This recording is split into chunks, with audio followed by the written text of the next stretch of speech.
నమస్తే. ప్రస్తుతం మన ముందు శాంతి చర్చల కమిటీ వ్యవస్థాపక నేత, మాజీ మావోయిస్టు, కేంద్ర కమిటీ మెంబర్ జంపన గారు మాట్లాడే ప్రయత్నం చేద్దాం. గత కొన్ని రోజుల నుంచి ఆపరేషన్ కగారు దూకుడుగా వివరిస్తూ ఉంది. వరుస ఎన్కౌంటర్లతో మావోయిస్టులను మట్టు పెడుతున్నటువంటి పరిస్థితి. సో రీసెంట్గా చూసాం 28 మంది దాదాపుగా మావోయిస్టులు ఎన్కౌంటర్లో చనిపోయారంటూ పోలీసు బలగాలు చెప్తున్నాయి. అందులో ప్రధానంగా మావోయిస్టుకు సంబంధించి ఏదైతే మావోయిస్ట్ పార్టీ కేంద్ర కమిటీ ప్రధాన కార్యదర్శి అయినటువంటి నంబాల కేశవరావు ఉన్నాడు. సో దాదాపు 40 ఏళ్ల పాటు ఆయన అడవిలో ఉంటూ ఇక ఒక బీటెక్ స్టూడెంట్స్ నుంచి ఒక ఎంటెక్ స్టూడెంట్ నుండి దాదాపు ఆయన మరి కేంద్ర ప్రధాన కార్యదర్శి స్థాయి వరకు వెళ్ళినటువంటి పరిస్థితి. సో నంబాల కేశవరావు ఎన్కౌంటర్లో మృతి చెందారు. ఆయనతో పాటు కొంతమంది కీలక నేతలు కూడా మృతి చెందారు. సో ఈ అంశం గురించి మాట్లాడదాం. కొంతమంది బూటకపు ఎన్కౌంటర్ అంటారు, కొంతమంది నిజంగానే కాల్పులో చనిపోయారంటారు, ఇంకొంతమంది మరి సుప్రీంకోర్టు సిట్టింగ్ జడ్జితో ఈ నంబాల కేశవరావు మృతి పట్ల కొంత విచారణ జరిపించాలంటూ డిమాండ్ చేస్తున్నారు. సో మరి మాజీ మావోయిస్టు కేంద్ర కమిటీ మెంబర్ జంపన గారు ఏమంటారు మాట్లాడే ప్రయత్నం చేద్దాం. సార్ నమస్తే. నమస్తే. గత కొన్ని రోజుల నుంచి జరుగుతున్న సంఘటనలు మీరు చూస్తూ ఉన్నారు. నిన్నటి ఎన్కౌంటర్ మీద మీ ఒపీనియన్ ఏంటి? నంబాల కేశవరావు మృతిని ఎట్లా చూస్తారు? మొదటగా నేను శాంతి చర్చల కమిటీ నాయకునిగా నేను చెప్పే విషయం ఏంటంటే, గత 45 రోజుల నుండి సిపిఐ మావోయిస్టు పార్టీ అభయ్ ప్రకటనలు, తర్వాత ఆ కమిటీ రాష్ట్ర నాయకుడు రూపేష్ ప్రకటనలు, 6 ప్రకటనలు, తర్వాత ఒక ఇంటర్వ్యూ, ఈ మొత్తం విషయాలు గమనిస్తే ఏంటంటే వాళ్ళు పూర్తిగా శాంతి చర్చలకు సిద్ధమై ఉన్న పరిస్థితి.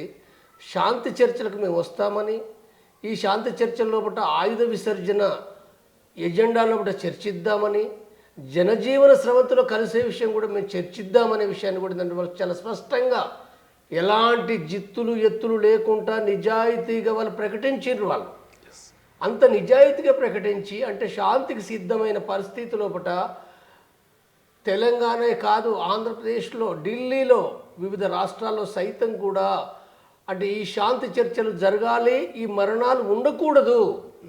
ఏ మరణాలు? అది మావోయిస్టుల మరణాలు ఉండకూడదు, పోలీసుల మరణాలు ఉండకూడదు, ప్రజల మరణాలు ఉండకూడదు అని చెప్పి ఎలుగెత్తి చాటుతున్నారు అనేక పార్టీలు. కులాల సంబంధం లేదు, మతాల సంబంధం లేదు, సంఘాల సంబంధం లేదు. అనేక మంది ప్రజలు, వేలాది లక్షలాది మంది ప్రజలు వాళ్ళు గొంతెత్తి మాట్లాడుతున్నారు, రాస్తున్నారు, ఆందోళన జరుపుతున్నారు.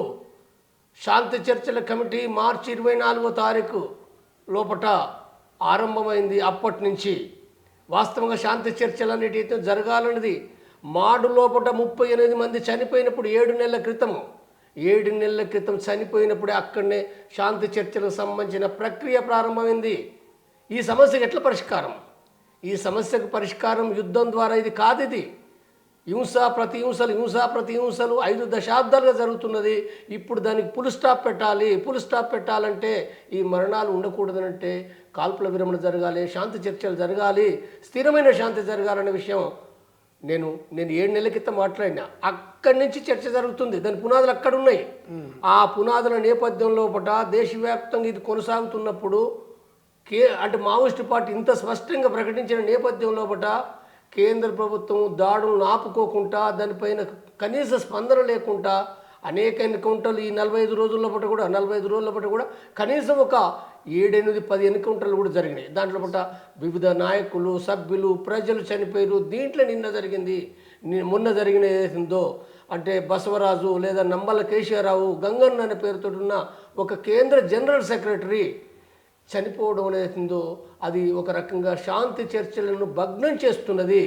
శాంతి అని అంటే మానవత్వానికే దాన్ని ఒక విఘాతం కలిగే విధంగా ఈ ఎన్కౌంటర్ ఏదైతుందో చాలా దుఃఖదాయకమైంది. ఇది రాజ్యాంగ వ్యతిరేకమైంది, ఇది ప్రజాస్వామిక వ్యతిరేకమైంది. ఇది ఏదైందో మొత్తం దేశ ప్రజలు అందరూ కూడా ఏంటంటే వాళ్ళ ఆకాంక్షలకు భిన్నంగా ఈ ఎన్కౌంటర్ అనేది ఉందో ఇది ఒక మాయను మచ్చగా ఉంటుందనే విషయాన్ని ఏంటంటే మొదటగా నేను శాంతి చర్చల కమిటీ నాయకుడిగా నేను మాట్లాడుతున్నాను. కానీ ప్రధానంగా మావోయిస్టు పార్టీ ప్రధాన కార్యదర్శి నంబాల కేశవరావు ఎన్కౌంటర్ అనేది ఇది బూటకమైనటువంటి ప్రచారం జరుగుతుంది. ఆయన హాస్పిటల్లో ఉంటే ఆయన తీసుకొచ్చి ఎన్కౌంటర్ చేసి మరి ఎదురు కాల్పులో చనిపోయారనేటువంటి ప్రచారం చేస్తున్నారంటూ కూడా కొంతమంది ప్రజా సంఘాలు, మేధావులు కామెంట్ చేస్తున్నాయి. సో మీరు ఎట్లా చూస్తారు సార్? ఒక మాజీ మావోయిస్టుగా ఆయన చుట్టూ కొంతమంది మరి మావోయిస్టు ఉంటారు, ఆయనకంత కొంత సెక్యూరిటీ ఉంటుంది, అంతమందిని దాటి మరి నిజంగా నంబాలని ఎన్కౌంటర్లో చంపేశారంటే మీరేమంటారు? ఇప్పుడు దాంట్లో మొట్టమొదటగా వార్తలు వచ్చినప్పుడు ఇదంతా ఫేక్ న్యూస్ మైండ్ గేమ్ అనేది మొదటి చర్చ జరిగింది మొన్న మార్నింగ్. తర్వాత మళ్ళీ ఫోటో ఏదైతే అంటే ఆ డెడ్ బాడీకి సంబంధించిన దాన్ని రిలీజ్ చేసినప్పుడు ఆ ముఖాన్ని చూసి ఓన్లీ ముఖం మాత్రం కనపడింది.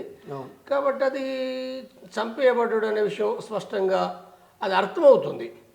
అయితే అర్థమై చనిపోయింది అనేది ఏందో దేశవ్యాప్తంగా ఈ చర్చ జరుగుతున్న నేపథ్యం లోపట తర్వాత మనకి ఏమొస్తున్నాయి అంటే ఒకటి కొన్ని వార్తలు ఏమొచ్చినాయంటే ఒరిస్సా లోపల అరెస్ట్ అయ్యాడు, చంపబడ్డాడు, చిత్రహింసలు పెట్టి చంపబడ్డని వార్తలు వచ్చినాయి. తర్వాత దీన్ని బలోపేతం చేస్తూ అంటే ఇప్పుడు ఎన్కౌంటర్ అనేది జరిగిన తర్వాత ఉదయం జరిగిందని వాళ్ళు చెప్తుండ్రు.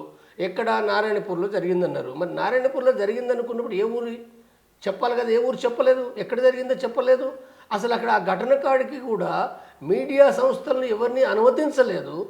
కాబట్టి ఇక్కడ డౌట్ వస్తుంది. ఈ డౌటే కాదు అసలు. అంటే ఇప్పుడు ఇంకా మళ్ళీ మరింత డౌట్ ఏంటంటే కనీసం అంటే ఆ శవాలు ఇప్పుడు ఇవాళ ఏదో రాత్రి కొన్ని ఫోటోలు రిలీజ్ చేసిందని చెప్తుండ్రు. అంటే ఆ ఫోటోలు కూడా ఏంటంటే ఇప్పుడు చాలా అంటే ఇప్పుడు ప్రభుత్వ పోలీసుల పైన కూడా ఏముంటుందనంటే సాధారణ ప్రజలను తీసుకుపోయి డ్రెస్సులు తొడిగించి తర్వాత వాళ్ళకాడ పాత తుపాకులు పెట్టేసి ఏంటంటే ఆ ఫోటోలు తీసేసి చనిపోయిన విషయాన్ని కూడా చెప్తున్నారు వాళ్ళు. కాబట్టి అసలు ఇక్కడ అసలు ఏం జరిగింది, అది నిజమేనా కాదా? అంటే బసవరాజును వేరే కడ పట్టుకొచ్చి చంపి బసవరాజుతో పాటుగా నాగేశ్వరరావు అంటే ఆయన మధు, ఆయన నవీన్, ఆయన స్టేట్ కమిటీ మెంబర్ నాకు తెలుసు, ఆయన కూడా నాకు తెలుసు. అంటే ఇద్దరిని అంటే బయట నుంచి వచ్చేటప్పుడు జార్ఖండ్ నుంచి వస్తుండ్రా, లేకపోతే ఒరిస్సా నుంచి ఇటు వస్తుండ్రా, లేదా ఇటు నుంచి అటుపోతుండ్రా, లేదా హాస్పిటల్లో ఉన్నారా, మనకు ఆ స్పష్టత లేదు. కానీ ఇప్పటికీ కూడా మొన్నటి నుంచి వాళ్ళ తమ్ముడు అంటే బసవరాజు వాళ్ళ తమ్ముడు వాళ్ళ కుటుంబీకులు కూడా పోయినరు, రాయపూర్ పోయినరు, శుభం ఇవ్వలేదు. 3 రోజుల తర్వాత రమ్మని చెప్పారు. 3 రోజుల తర్వాత అంటే అడిగితే మీరు ఎట్నే ఉంటుందంటే మేము కాల్ చేస్తాం, ఎన్కౌంటర్ చేస్తామని చెప్పి వీళ్ళని కూడా ఎన్కౌంటర్ చేస్తామని మాట్లాడారు. ఇది చాలా తప్పు కదా. అది అసలు శివం అంటే శివం ఇవ్వకపోవడం ఏమనుకోవాలి అనేక అనుమానాలు వస్తున్నాయి. అంటే శివం ఇస్తే అక్కడ వీళ్ళు పెట్టిన చిత్రహింసలు అర్థమైతే లేకపోతే ఇంకోటి అర్థమైతే అన్న దాంతో ఈ రకంగా వాయిదా ఇస్తున్న విషయం అక్కడ అందరికీ అర్థమవుతుంది. అంటే ఇప్పుడు ఈ శవం కోసం కూడా ఎంత దరిద్రం అన్నట్టు ఇవాళ శవం కోసము హైకోర్టు లోపల కేసు ఇవ్వాల్సిన పరిస్థితి. ఇది ఏమనుకోవాలి ఇవాళ శవం కూడా ఇవ్వకపోతే. కాబట్టి ఇవేతున్న అనేకమైన అనుమానాలు ఏవైతున్నాయో అంటే మనకు ఖచ్చితంగా ఇట్లనే జరిగిందని మనం చెప్పలేము, కానీ అనేక అనుమానాలు ఉన్నాయి. అయితే ఇప్పుడు మీ ప్రశ్న ఇంకొకటి ఉన్నది అంటే తనకు రక్షణ ఉంటుంది కదా, తనకు రక్షణగా ఉంటుంది, తప్పకుండా ఉంటుంది. ఒక కేంద్ర సెక్రటరీకి కేంద్ర కమిటీకి మెంబర్కు ఉంటుంది, కేంద్ర సెక్రటరీకి ఇంకా ఎక్కువ ఉంటుంది. ఇవాళ కాదు, గతం లోపల గణపతి జనరల్ సెక్రటరీగా ఉన్నప్పుడు కూడా తనకు కూడా ఒక కంపెనీ ఉండేది. ఆ కంపెనీ అంటే కంపెనీ 50 లేదా 60 70 లేదా 80 కూడా అంటే ఆ వచ్చే సంఖ్యను బట్టి పెడతారు. అది కొద్దిగా అటు ఇటుగా ఉంటుంది, 5 10 డిఫరెన్స్ ఉంటుంది.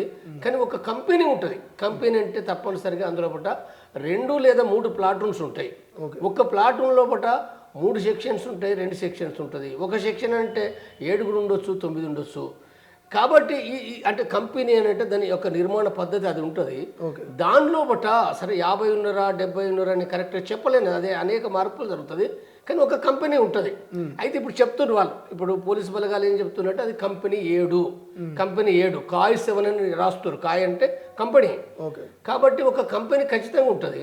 అయితే ఆ కంపెనీ లోపల కూడా దాంట్లోపట తప్పనిసరిగా తిరిగి మొత్తం కంపెనీ లోపల ఒక ముందట బ్యాచ్ ఉంటుంది, వెనక బ్యాచ్ ఉంటుంది, మధ్య బ్యాచ్ ఉంటుంది.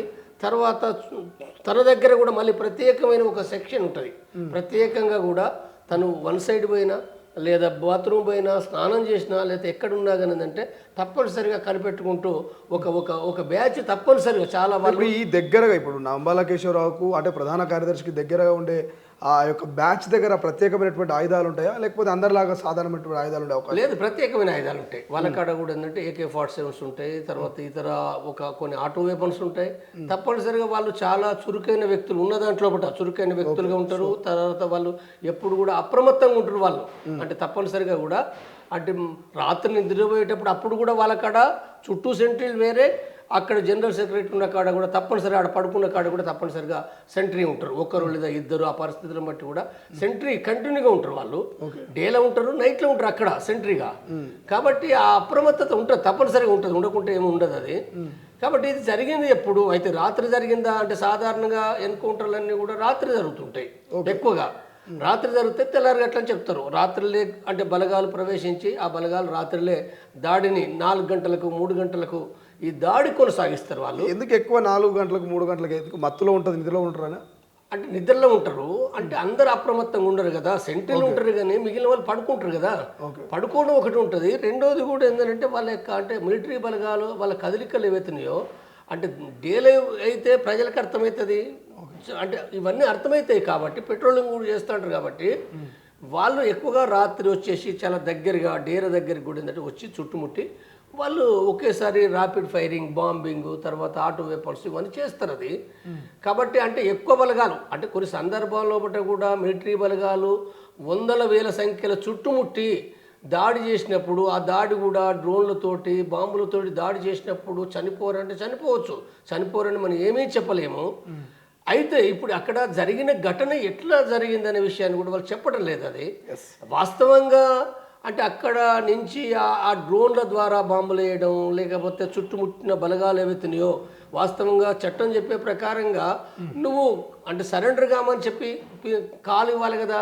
సరెండర్ కాల్ లేదు, డైరెక్ట్గా కాల్చుకుంటూ కూడా అందరినీ చంపడం అనేది అవుతుందో అంటే అందరు చంపబడ్డారు కదా, అందులో ఇంకేమి గాయాలయ్యి ఎవరు దొరకలే కదా. అంటే అది గమనించినప్పుడు ఏమవుతుంది, అది రాజ్యాంగానికి వ్యతిరేకం. అంటే 27-28 మందిలో ఒక్కరైనా గాయాలతో దొరకాలంటారు. అయితే ఈ ఒక్కటి కాదు, మన అన్ని కోటలు అందరూ చనిపోతున్నారు కదా, ఎవరు గాయపడి ఎవరైనా మిగిలినరా? వాస్తవంగా అదే మావోయిస్టు పార్టీ చరిత్రలా గమనిస్తే అనేక మందిని సరెండర్ చేసి వదిలేసినవి ఉన్నాయి పోలీసులను. వాళ్ళందరినీ బయట పోయేటోళ్ళని ఎవరిని చంపలే. కొన్ని సందర్భాల్లో పూట వాళ్ళ ఆత్మరక్షణార్థం వచ్చినప్పుడు వాళ్ళు మావోయిస్టు పార్టీ కూడా ఏంటంటే చాలా మందిని వదిలేసింది, యుద్ధంలో గాయపడ్డలను వదిలేసింది, లేదా తుపాకుల కోసం ఆ టార్గెట్ లక్ష్యంగా పోయినప్పుడు ఒక్కరో ఇద్దరో గాయపడ్డప్పటికీ చనిపోయినప్పటికీ మిగిలిన వాళ్ళందరినీ వదిలేసింది. కాబట్టి అది ఏదైతుందో ఇప్పుడు ఇక్కడ యుద్ధ రంగంలో కూడా ప్రపంచంలో ఎక్కడైనా ఉన్నది ఏంటంటే గాయపడ్డ వాళ్ళని కూడా ఏంటంటే వాళ్ళు ట్రీట్మెంట్ చేసి వాళ్ళని రక్షించాలి కదా. జైలు వేస్తావు నువ్వు, అవసరమైతే జైలు వేస్తావు. కానీ ఈ రకంగా అందరినీ నువ్వు చంపుతున్నావు అంటే ఏం చేస్తున్నావు నువ్వు? యుద్ధము పొరుగు దేశాల్లో కూడా పొరుగు దేశాలపైన యుద్ధం చేస్తే కూడా అట్లా ఉండదు. అక్కడ కూడా గాయపడ్డలోను మళ్ళీ ట్రీట్మెంట్ చేస్తాడు. కానీ ఇక్కడ నువ్వేం చేస్తున్నావు? ఈ యుద్ధం అనేది ఘోరమైన అసలు మొత్తంగా మానవ జాతి సిగ్గుపడే విధంగా ఆ యుద్ధ విధానం అవలంబిస్తూ చంపేస్తున్నారు. కాబట్టి ఇక్కడ అనేక అనుమానాలు రావడం సహజమైన విషయం. అది వాస్తవంగా అది అక్కడ ఒక యుద్ధ రంగంలో బట్టి నిజంగానే జరిగిందా? ఒక విషయం, యుద్ధ రంగంలో ఆ రకంగా జరిగినా తప్పే. అసలు ఆ రకంగా దాడి చేయడం కూడా ఇప్పుడు శాంతి చర్చలు మొదటి నుంచి నేనేం చెప్తున్నానంటే శాంతి చర్చలు అనేది ఏదో వాళ్ళు ప్రారంభించారు, అందరూ మాట్లాడుతున్నప్పుడు ప్రభుత్వం కేంద్ర ప్రభుత్వం కాల్పుల విరమణ ప్రకటించి శాంతి చర్చలు చేయాలి. ఎందుకు ఈ మరణాలు అవసరం ఏంటి అంటే శాంతి చర్చల ద్వారా పరిష్కారం అవుతుంది కదా. యుద్ధం కంటే కూడా శాంతి ద్వారా 1000 రెట్ల పరిష్కారం లభిస్తుంది. యుద్ధం కంటే శాంతి చర్చల ద్వారా 1000 రెట్ల పరిష్కారం లభిస్తుంది. కాబట్టి దీనిని వదిలేసి మొత్తం సమాజం అంతా మాట్లాడుతుంటే చంపేయడం ఏంటిది? ఇది నిర్మూలన, మనుషులను చంపడం, ఇది కరెక్ట్ కాదు కదా. కానీ ఇంకా కొంతమంది బీజేపీ నాయకులు కావచ్చు, ఇటు ఏబీపీ నాయకులు కొన్ని ప్రశ్నలు మావోయిస్టులకు సంధిస్తూ ఉన్నారు. ఒకటి, ప్రత్యేక రాజ్యాంగం ఏమైనా మావోయిస్టులకు ఉందా? ఎందుకంటే అభం శుభం తెలియని ఆదివాసీలని మరి అదేవిధంగా ప్రజాప్రతినిధుల్ని పొట్టం పెట్టుకుంటున్నారు. ఆదివాసీల అభివృద్ధి కోసం పోతా ఉంటే అక్కడ కాంట్రాక్టర్లను చంపుతా ఉన్నారు, ఆదివాసుల్ని అభివృద్ధికి దూరం చేస్తున్నటువంటి ఒక ప్రశ్నలు వస్తూ ఉన్నాయి. దీనికి ఏం సమాధానం చెప్తారు ఒక మాజీ? ఒకటి ఏంటంటే వాళ్ళు రాజ్యాంగం ఏమీ అమలు జరగనప్పుడు అంటే 1970లో నక్సల్బరీ లోపల రైతులకు, కూలీలకు, కార్మికులకు ఎలాంటి రాజ్యాంగ హక్కులు రాజ్యాంగం 50లో రాసినప్పటికీ అది ఏమీ అమలు జరగనప్పుడు భూస్వామ్య వ్యవస్థ, దోపిడీ, అణచివేత, వివక్షత ఆనాడు ఉన్నప్పుడు అక్కడ ప్రారంభమైంది. ఆనాడు కనుక మనం ఈవెన్ ఓట్ల వ్యవస్థను చూస్తే ఇవాళ ఓట్లు ఎట్లున్నాయనేది వేరే విషయం, ఇవాళ అంత కరెక్ట్ ఉన్నాయని కాదు. కానీ 70లో కనుక చూస్తే ఎవడు ఓటు వేసినోడు ఎవడు? ఆ ఓట్లన్నీ దొంగ ఓట్లు, దొంగ నోట్లు. ఆ ఊరి గ్రామ భూస్వామి, ఆ పెత్తందారి వాడి ఇష్టం వచ్చినట్టుగా వాడు వేయించుకున్న ఓట్లు తప్ప ఏ ప్రజలు ఓట్లు వేసిర్రు? ఏ రాజ్యాంగం అమలైంది? రాజ్యాంగం అమలైందా? 70లో కూడా పత్రికలు ఉన్నాయా? చట్టసభలు ఉన్నాయా? ఎవడెన్నికైండు? ఘోరమైన భూస్వామ్య దోపిడీ వ్యవస్థ ఉన్నప్పుడు, అణచివేత ఉన్నప్పుడు నక్సల్బరీ ప్రారంభమైంది అది. కాబట్టి ఆనాడు వాళ్ళకు ఇంకా అంతకంటే గత్యంతరం ఏమీ లేదు. ఆనాడు పరిస్థితి అది నక్సల్బరీ కాల పరిస్థితి. మరి అందుకోసమే ఒక నక్సల్బరీ కాదు, నక్సల్బరీ లాంటి భారతదేశ వ్యాప్తంగా ఎందుకు వ్యాపించినాయి? ఆనాడు మేధావులు ఎందుకు పోయినరు? డాక్టర్లు, ఇంజనీర్లు, లాయర్లు, జడ్జిలు ఎందుకు పోయినరు? ఆ పార్టీ నాయకులకు ఎందుకు పోయినరు? ఎంతమంది వర్ణించారు? ఎంతోమంది.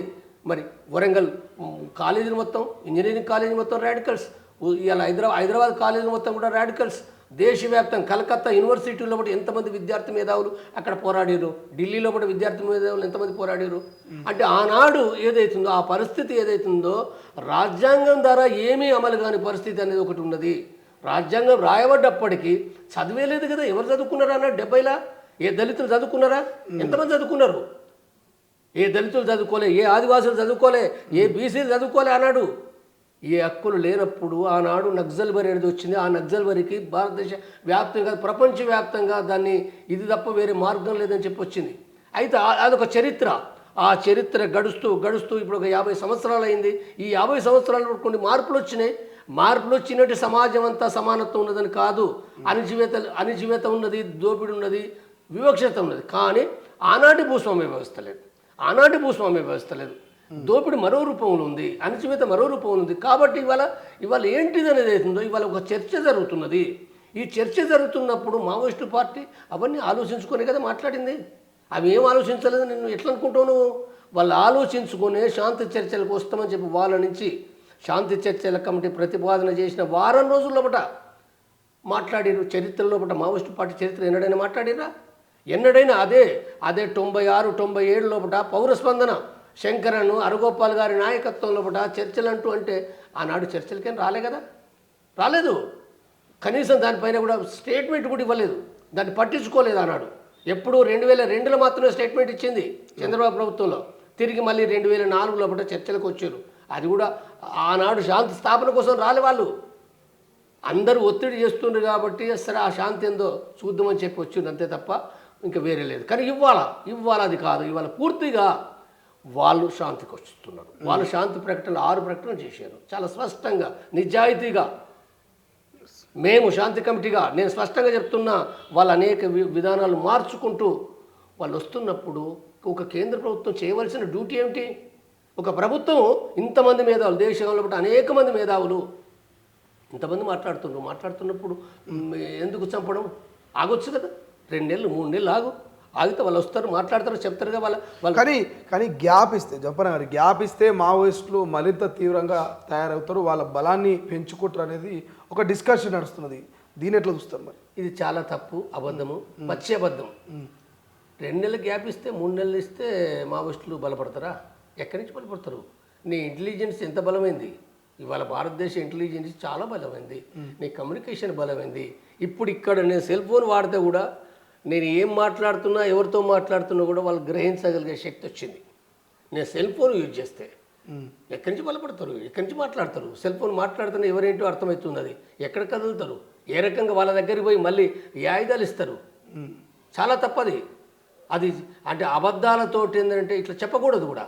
ఏ బలపడే పరిస్థితి లేదు. 2-3 నెలలు అంటే నీకే మంచిది కదా, నీ సమాజానికి మంచిది, నీ రాజ్యానికి మంచిది. ఏమున్నది వాళ్ళు నువ్వు నీ పోలీసు బలగాలు అక్కడే ఉంటాయి కదా, నీ పోలీసు బలగాలు ఏవైతున్నాయి అక్కడే ఉంటాయి. వాళ్ళు ఎక్కడి నుంచి వచ్చి బలపడతారు? వాళ్ళు ఎక్కడి నుంచి కదులుతారు? ట్రీట్మెంట్కి పోవాలనంటే కూడా ట్రీట్మెంట్కి పోలేని పరిస్థితులు ఉన్నాయి వాళ్ళకు. కాబట్టి వాళ్ళు ఏదో బలపడతారు అనంటే ఇంత భయం ఎందుకు? వాళ్ళు కాల్పులు చేయరు, వాళ్ళు యుద్ధం చేయరు. కాల్పుల విరమణ ఉన్న తర్వాత ఇంకెట్లా బలపడతారు? అంటే నెలకు 2 నెలలకే బలపడతారు అంటే నువ్వు చెప్పే ఏదైతుందో నీ సిద్ధాంతం తప్పు. వాళ్ళు వచ్చేసి ఒక్క మాట చెప్తేనే కోట్లాది మంది బలగాలు అవుతారనంటే నీ సిద్ధాంతం ఎంత తప్పు? ఒక్క మాట చెప్తేనే ఈ మొత్తం కోట్ల కొద్ది సంఖ్య పెరుగుతుందా? చాలా ఇది తప్పుడు వాదనది. కాబట్టి ఇది ఏదైతుందో చర్చలు చేయడానికి సిద్ధం లేకుండా ఎందుకు చంపాలనుకుంటున్నావు? కసి, పగ ఎందుకు? ఇది ఎందుకు నీకు? ఒక రాజ్యానికి అట్లా ఉండకూడదు కదా. రాజ్యం అంటే శాంతిగా ఉండాలి, రాజ్యాంగాన్ని అమలు జరపాలి. రాజ్యాంగాన్ని అమలు జరపవలసింది రాజ్యం కదా. పాత చరిత్రలన్నీ చర్చించడం ద్వారా ఆనాడు రాజ్యాంగం వాళ్ళు అమలు చేయలే. మరి ఆనాడు ఇంకెవరు అమలు చేశారు? పోలీసులు అమలు చేసిరా? బీజేపీ పార్టీ అమలు చేసిందా? మనం భూస్వాములు అమలు చేసిండ్రా? పెట్టుబడిదారులు అమలు చేసిండ్రా? ఆనాడు అమలు చేసిరా? ఇవాళ అమలు చేస్తుండ్రా? ఎవరు అమలు చేస్తున్నారు? రాజ్యాంగం, అవును రాజ్యాంగం నేను ఖచ్చితంగా చెప్తాను, నేను అమలు చేస్తాను. కానీ ఇవాళకి కూడా నేను చెప్తున్నా, ఏ శక్తులు అమలు చేయటం లేదు. మావోయిస్టులు అమలు చేయటం లేదు, బీజేపీ అమలు చేయటం లేదు, కాంగ్రెస్ పార్టీ అమలు చేయటం లేదు, పెట్టుబడిదారులు అమలు చేయటం లేదు, దోపిడీదారులు అమలు చేయటం లేదు. మరి అమలు చేస్తే భారతదేశంలో ఇన్ని హత్యలు ఎందుకు జరుగుతున్నాయి? ఇన్ని కుట్రలు ఎందుకు జరుగుతున్నాయి? ప్రభుత్వాలు ఎందుకు కూలిపోతున్నాయి? ఏ రాజ్యాంగం ప్రకారంగా నడుస్తున్నాయి? ఈ ప్రశ్నలన్నీ వస్తాయి కదా. రాజ్యాంగం అంటే వాళ్ళు అమలు చేయని వాళ్ళు మిగిలిన వాళ్ళు అమలు చేయడం తప్పది. కానీ వాళ్ళు ఇవాళ అమలు చేయడానికి శాంతి చర్చలు అనడమే ఒక రకంగా చాలా పెద్ద ముందడుగు. వాళ్ళు వివిధ ప్రకటనలో ఒకటి చాలా నిజమైన శాంతి ఇమిడి ఉన్నది. కాబట్టి మనం కొంత ఆ ప్రక్రియ జరపడం ద్వారా అది సమాజానికి మంచిది, కేంద్ర ప్రభుత్వానికి మంచిది, బీజేపీ పార్టీకి కూడా వాళ్ళ ప్రతిష్ట ఇనుమడించేదే తప్ప నష్టం చేకూర్చేది కాదు. మీరు చేయండి, మీరు శాంతి చర్చలు ఇప్పటికీ ప్రారంభించండి. కానీ ఇప్పుడు ఏదైతే ఎన్కౌంటర్ తర్వాత ఇటు అమిత్ షా కావచ్చు, మోడీ ఇద్దరు కూడా స్పందించారు. మోదీ ఏమో భద్రతా బలగాన్ని ప్రశంసిస్తే అమిత్ షానేమో 4 దశాబ్దాల తర్వాత ఒక ప్రధాన కార్యదర్శిని మట్టుబెట్టినాం, సో ఆపరేషన్ కగారు ఆల్మోస్ట్ ముగిసినట్టే, ఇక మావోయిస్టులంతా కూడా బలహీన పడతారని ఒక స్టేట్మెంట్. ఎట్లా చూస్తారు? బలహీన పడే అవకాశం ఉందా ప్రధాన కార్యదర్శి లేకుండా? ఇప్పుడు చరిత్రలో చాలా జరిగినాయి. ఒకనాడు నక్సల్వరి నాయకుడు, సిపిఎంఎల్ పార్టీ వ్యవస్థాపక నాయకుడు, కార్యదర్శి చార్మయిందార్ చనిపోయాడు 72లో. ఆనాడు ఒక్క చార్మయిందర్ కాకుండా వివిధ కేంద్ర కమిటీ మెంబర్లు కూడా అరెస్ట్ అయ్యి లేదా ఎన్కౌంటర్లో చంపబడ్డారు.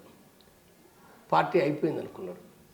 కానీ భారతదేశంలో కూడా అనేకమైన నక్సలైట్ పార్టీలు, ఒకే పార్టీకి లేవు కానీ అనేక పార్టీలుగా అవి పనిచేసినాయి. దాంట్లో భాగమే పీపుల్స్ వార్ కొండపల్లి సీతారామ నాయకత్వం ఉంది, లేదా ఇంకా దేశంలో పార్టీ యూనిట్ అనేది ఒకటి ఉన్నది, లేదా ఎంసీసీ అనేది మరో రూపంలో ఒకటి, అదొక మావోయిస్ట్ కమ్యూనిస్ట్ పార్టీ సెంటర్కి వచ్చింది. సిపిఎం ఐఎంఎల్ చంద్రపుల్లారెడ్డి నాయకత్వంలో, తరిమల నాగరెడ్డి నాయకత్వంలో, దేవులపల్లి వెంకటేశ్వరరావు నాయకత్వంలో ఇంకా అనేకమైన ఒక 40-50 సంస్థలు పుట్టుకొచ్చినాయి భారతదేశ వ్యాప్తంగా. అయితే అందులోదే పీపుల్స్ వార్ మావోయిస్ట్ పార్టీ అది బలపడ్డది, కొనసాగుతున్నది. కాబట్టి ఇక్కడ ఏదైతే ఉందో ఒక సెక్రటరీ, ఆ తర్వాత కూడా పీపుల్స్ వారు ఒక కేంద్ర కమిటీ నాయకులు నల్ల ఆదిరెడ్డి శ్యామ్, తర్వాత సంతోష్ రెడ్డి, ఎర్రమరెడ్డి సంతోష్ రెడ్డి, మహేష్ అని, తర్వాత మురళి అనేది అవుతుందో, ఈ ముగ్గురు చనిపోయారు కొయ్యూరు ఎన్కౌంటర్లో. ఆనాడు వాస్తవంగా చర్చలు అంటూ చంద్రబాబు ప్రభుత్వం, తెలుగుదేశం ప్రభుత్వం చర్చలు అని చెప్పి మొదలుపెట్టింది. కానీ అక్కడ ఉన్నోళ్ళను పట్టుకొని చంపేసి, బెంగళూరులో పట్టుకొని చంపేసి మళ్ళీ చర్చలు అంటూ మొదలుపెట్టింది. ఇదేం నాటకం ఇది? నీకు ఉన్న వాళ్ళతో చర్చ చేయవచ్చు కదా. ఇప్పుడు నువ్వు పట్టుకున్నావు, వాస్తవమే, సరే నీకు చట్ట ప్రకారంగా అరెస్ట్. అసలు వాస్తవంగా అరెస్ట్ కాదు, అది విషయం పెట్టి చంపినరు, విషయం పెట్టి పట్టుకున్నారు. వాళ్ళు మామూలుగా పట్టుకోలే. గోవిందరెడ్డి అనే కోవర్టర్ ద్వారా పట్టుకున్నాడు, చంపేసినావు, మళ్ళీ చర్చల నాటకం ఆడినావు ఆ రోజు.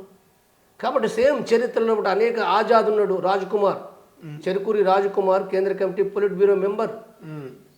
చర్చలు 2010 చిదంబరం హోంమంత్రిగా ఉన్న సందర్భంలో కూడా చర్చల నాటకాన్ని అప్పుడు ముందుకొచ్చింది.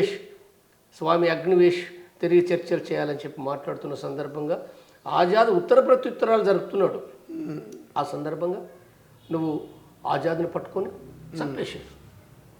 చర్చలు చేయొచ్చు కదా, చర్చలు చేయాలి. అంటే రాజ్యం ఏ రకంగా ఉన్నదని మనం అర్థం చేసుకోవడానికి ఇవాళ ఈ కేంద్ర ప్రభుత్వం కూడా ఇవాళ బసవరాజు నీకు దొరకడం, బయట దొరికిండా లేదా లోపల దొరికిండా, అది పూర్తిగా క్లియర్ కావాల్సి ఉన్నది.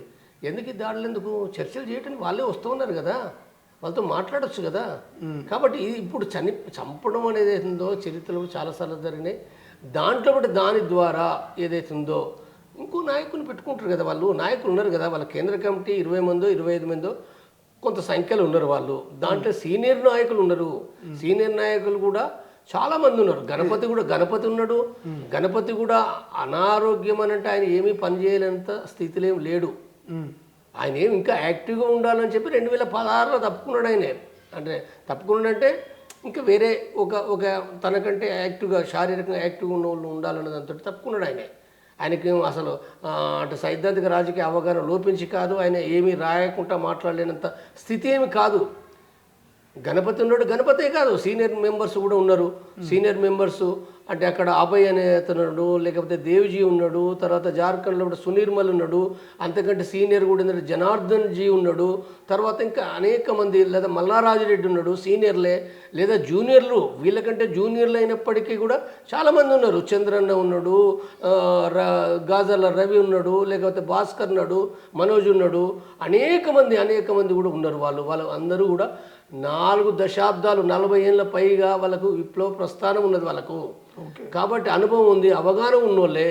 కాబట్టి ఇందులో ఎవరిని పెట్టుకుంటారని ఏదైతుందో, ఇప్పుడు నేను 7 సంవత్సరాల క్రితం నేను వాళ్ళు ఎవరిని పెట్టుకుంటారని నేను చెప్పలేను. అసలు ఒక వ్యక్తి కూడా చెప్పలేరు, ఏ కేంద్ర కమిటీ మెంబర్ కూడా చెప్పలేరు. వాళ్ళ కేంద్ర కమిటీ వాళ్ళు సమిష్టిగా వాళ్ళు ఎన్నుకుంటారు, నిర్ణయించుకుంటారు. అది మొత్తం 50 ఏళ్ళ నుంచి అంటే కమ్యూనిస్టు పార్టీ లోపల అది కొనసాగుతున్న చరిత్రే కాబట్టి దాంట్లో ఏమి ఏ ఊహాగానాలతో అది నడవదు. రైట్ సార్, చివరిగా నాకు ఒక ప్రశ్న, అంటే ఇప్పుడు మాజీ మావోయిస్టుల మీద కూడా నిఘా వర్గాల నిఘా ఉంటుందంటారా? ఎందుకంటే ఇప్పుడు ఇటువంటి ఎన్కౌంటర్లు జరుగుతూ ఉంటాయి, మీరు శాంతి చర్చల మీద మాట్లాడుతూ ఉన్నారు, సమాజంలో కొన్ని అంశాల గురించి మాట్లాడుతూ ఉంటారు. ఈ టైంలో కూడా మీ మీద నిఘా వ్యవస్థలు అబ్జర్వ్ చేస్తూ ఉంటాయా, ఫోన్లు ట్యాప్ చేస్తూ ఉంటాయా? నిఘా అనేది ఉందో అందరిపైన ఉంటుంది. ఎవరు ఏది మాట్లాడినా సాధారణంగా ఒక టీచర్స్ యూనియన్ పైన కూడా ఉంటుంది, ఒక వర్కర్స్ యూనియన్ పైన కూడా ఉంటుంది. వేరు ఇంటెలిజెన్స్ డిపార్ట్మెంట్, ఒక ఇంటెలిజెన్స్ అంటే దాంట్లో అనేక విభాగాలు ఉంటాయి. ఓకే, ఎందుకు అని అంటే చట్టపరంగానే, అదే చట్టపరంగానే అంటే ఏ రకంగా అంటే హింసా కార్యక్రమాలు ఏమైనా జరుగుతున్నాయా, చట్ట వ్యతిరేకం ఏమైనా జరుగుతున్నాయా, దానికంటే ముందే నివారించాలనే డ్యూటీతో ఏంటంటే వాళ్ళు తప్పనిసరిగా అది పెడతారు. దాన్ని ఏమి మనం తప్పు పట్టాల్సింది ఏమీ లేదు, నేనే తప్పట్టను. ఎవరిపైన అయినా ఇప్పుడు ఒక సభ పెట్టుకుంటున్నాం, మీరు గమనించండి, ఒక సభ పెడుతున్నాం, ఒక టీచర్స్ ఆర్గనైజేషన్ వాళ్ళు పెడితే కూడా అక్కడికి వస్తారు, మఫ్టీలు వస్తారు, సివిల్ డ్రెస్సులు వస్తారు, 4 వస్తారు. సుందరయ్య బాబులో ఇప్పుడు ఏ మీటింగ్ జరిగినా అక్కడ ఇంటెలిజెన్స్ వాళ్ళు ఉంటారు, లోపల కూర్చుంటారు, బయట ఉంటారు. ఇది సాధారణం. ఇది వాళ్ళు ఏమి వచ్చి డిస్టర్బెన్స్ చేయరు, సాధారణంగా డిస్టర్బ్ చేయరు. ఆ సమాచారం తీసుకుపోవాలి కదా, ముందే సమాచారం తీసుకుపోయి వెంటనే దాన్ని అంటే ఏమైనా నష్టాలు జరిగే అవకాశం ఉంటే నివారించడానికి వస్తారు. కాబట్టి నిఘా ఉండొచ్చు, నా పైన నిఘా ఉండొచ్చు, నీ పైన నిఘా ఉండొచ్చు, ఎవరిపైననే నిఘా ఉంటుంది. ఎందుకంటే రాజ్యం లోపల ఎక్కడైనా ఉంటుంది, అమెరికా లోపల అయితే ఇంకా ఎక్కువ ఉంటుంది. అమెరికా లోపల కూడా ఒక దుకాణంలో కూడా సరుకులు తెచ్చుకునే సందర్భం కూడా నిఘా ఉంటుంది. కాబట్టి ఇవి ఒక మెడిసిన్ తీసుకొచ్చుకుంటున్నావు, మెడిసిన్ నువ్వు ఎందుకు తీసుకొచ్చుకుంటున్నావు, ఒక బ్లీడింగ్ కంట్రోల్ చేసి ఒక ఇంజెక్షన్ తెచ్చుకుంటున్నావు, ఎందుకు తెచ్చుకుంటున్నావు, ఇవి కూడా ఉంటాయి. కాబట్టి ఇవి దృష్టిలో పెట్టుకున్నప్పుడు ఇక్కడ నిఘా ఉండడం అనేది దాంట్లో పట్ల అది సాధారణ విషయంగానే నేను చూస్తాను. నేను సో చివరగా ఏం చెప్తారు ఈ మావోయిస్ట్ వరుస ఎన్కౌంటర్కి సంబంధించి? వాయిస్ అయితే పెరుగుతుంది. నిన్న సిపిఎం ఎమ్మెల్యే కునంనేని సాంబశివరావు కూడా ఈ యొక్క నంబాల ఎన్కౌంటర్కి సంబంధించి ఒక సుప్రీంకోర్టు సిట్టింగ్ జడ్జి తోటి మరి విచారణ జరిపించాలని డిమాండ్ చేసిండు. ఎట్లా చూస్తారు కునంనేని స్టేట్మెంట్?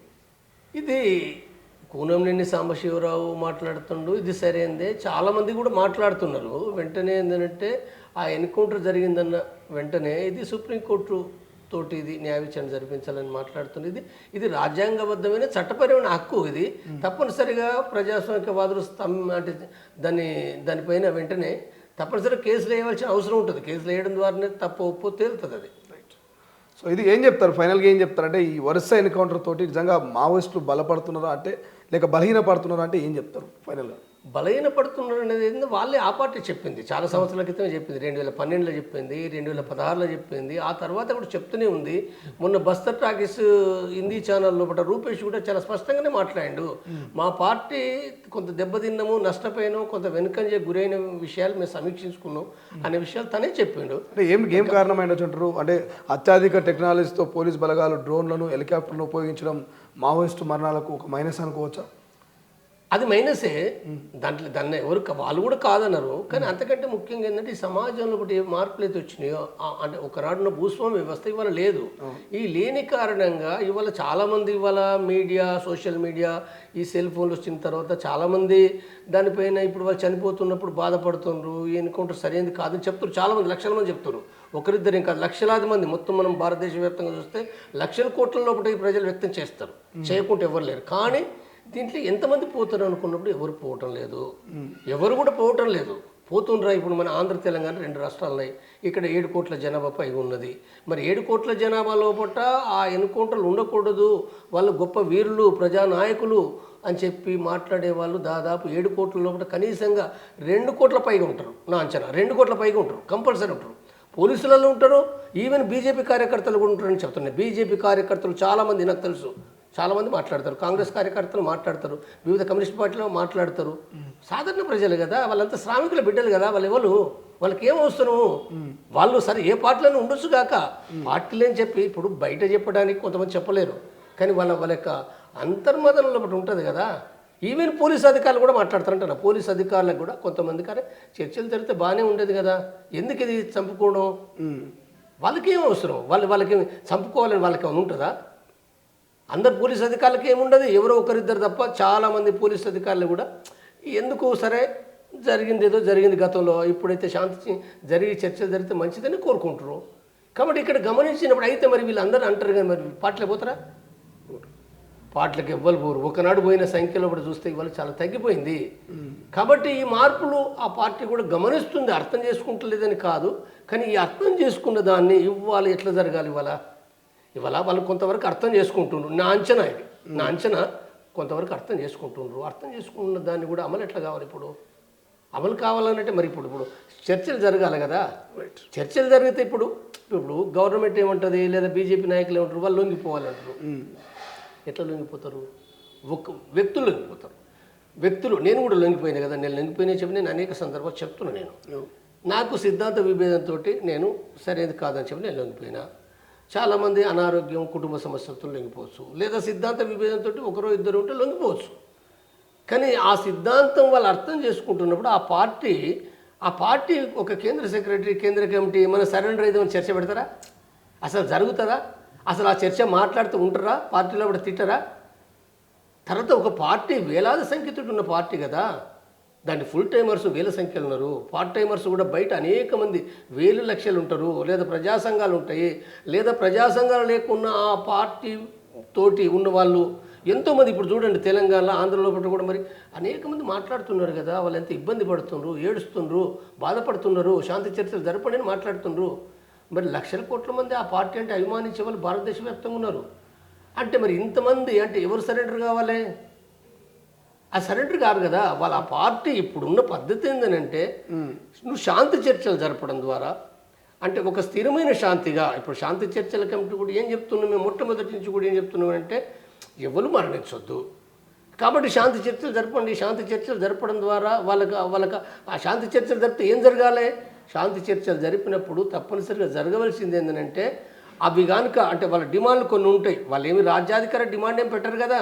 మేము దండకారాన్ని ఏలుకుంటాం, మాకు అక్కడ ముఖ్యమంత్రి పదవి ఇవ్వండి ఛత్తీస్గఢ్ అని అన్నారు కదా, తెలంగాణకు అన్నారు కదా. కాబట్టి వాళ్ళు కొన్ని ప్రజల డిమాండ్ తప్పకుండా పెడతారు. ఏ డిమాండ్లను చర్చించవచ్చు. ఆ డిమాండ్లు ఏమో చర్చించి అంటే ఏవో గొంతెమ్మ కోరికలు ఉండయి నా దృష్టిలో పట. ఎందుకంటే ప్రజాస్వామిక వాదులు కూడా ఉన్నారు. ఇప్పుడు శాంతిని స్థాపించాలని దాంతో జరుగుతాయి కాబట్టి తప్పనిసరిగా ఒక ఒక ఒక పద్ధతి లోపల ఆ డిమాండ్స్ నెరవేర్చే విధంగా ప్రభుత్వాన్ని మావోయిస్టులు ఒప్పించే అవకాశం ఉంటుంది. జరగవచ్చు, నా ఉద్దేశం జరుగుతానికి అవకాశం ఎక్కువ ఉంది. రెండోది అంతకంటే ముఖ్యమైనది ఏంది, అలాంటప్పుడు ఏంటంటే మావోయిస్టు పార్టీ సాయుధ పోరాటాన్ని కూడా విరమించాల్సి వస్తుంది. మరి ఇంకా మళ్ళీ సాయుధ పోరాటం అనలేదు కదా. మళ్ళీ సాయుధ పోరాటం అంటే మరి మళ్ళీ యుద్ధమే కదా, నష్టాలే కదా. కాబట్టి సాయుధ పోరాటాన్ని విరమించాల్సి వస్తుంది ఆ నేపథ్యంలో కూడా. తర్వాత విరమిస్తే ఏం జరుగుతుంది? ఆ పార్టీని చట్టబద్ధ పార్టీగా గుర్తించాలి. ఒక చట్టబద్ధ పార్టీ. వాళ్ళు మావోయిస్టు పార్టీ పేరు అదే ఉంటుందా, ఇంకో పేరు పెట్టుకుంటారో నాకు తెలియదు. ఏ పేరైనా వాళ్ళు పెట్టుకున్నప్పటికీ ఆ పార్టీని ఒక చట్టబద్ధమైన పార్టీగా గుర్తించాల్సి వస్తుంది. ఆ పార్టీ నాయకులు జైల్లో ఉన్న వాళ్ళని విడుదల చేయాల్సి వస్తుంది. ఆ పార్టీకి సంబంధించిన నిషేధం ఏదైతుందో తొలగించాల్సి వస్తుంది. ఆ పార్టీ ప్రజా సంఘాలు ఏవైతున్నాయో ఆ నిషేధాన్ని కూడా తొలగించాల్సి వస్తుంది. అంటే మొట్టమొదట కీలకమైన చర్యగా అది ఉంటుంది. అది మిగిలిన ప్రజాస్వామిక డిమాండ్ ఉంటుంది. మంచిదే కదా, నష్టమే ఉంది. అది కేంద్ర ప్రభుత్వానికి లక్షల కోట్ల రూపాయలు మిగులుతాయి బడ్జెట్.